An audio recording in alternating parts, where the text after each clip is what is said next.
La Chine, par exemple, elle parle du retour des tortues de mer. Ce sont des élites qui sont formées à l'étranger, qui sont immergées dans le système adverse et puis qui sont rapatriées avec un savoir stratégique tout à fait décisif. Par exemple, le cas avec ASML notamment. Vous savez, ceux qui fabriquent les microprocesseurs, etc.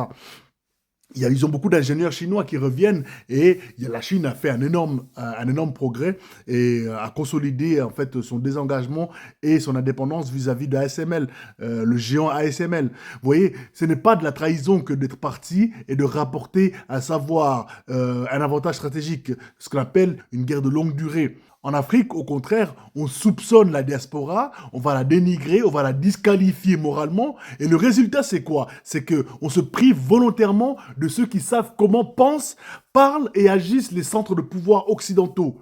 La morale individuelle, elle rassure, mais la stratégie collective, c'est elle qui gagne. Moi, c'est ce que je voulais dire par rapport à ces gens que je considère comme être des contempteurs, des détracteurs de la diaspora. Ils vont reprocher à la diaspora de vivre chez l'ennemi. Et ces contempteurs de la diaspora vont parler, par exemple, de Nathalie Yam comme d'une personne, d'une traîtresse, hein, qui vit chez l'ennemi, qui, parfois même, j'ai pu lire, il disait, ouais, elle vit de la cave, comme si d'ailleurs elle vivait en France.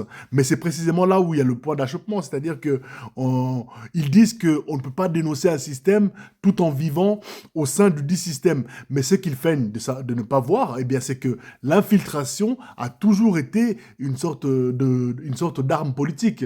Comprendre un adversaire.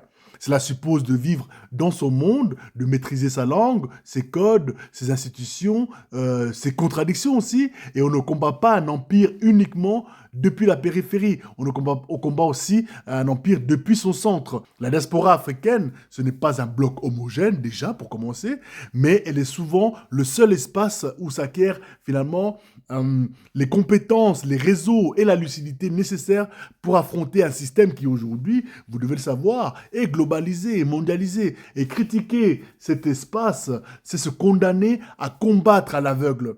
C'est se passer d'une grande puissance de frappe. Et c'est ce qu'on peut observer aujourd'hui. C'est soit une compromission, soit de la traîtrise à la cause, parce que parler ainsi de la diaspora alors que personne, il n'y a aucun pays qui parle ainsi de sa diaspora, sauf justement la plupart des pays africains, je pense, excepté peut-être le Cap-Vert qui est un cas très particulier, si vous connaissez un peu, les gens qui connaissent un peu la politique économique du Cap-Vert, vous connaissez le rôle important joué par la diaspora capverdienne. Mais cela dit, pour continuer sur ma lancée, je pense que ces personnes confondent le confort et l'intelligence stratégique.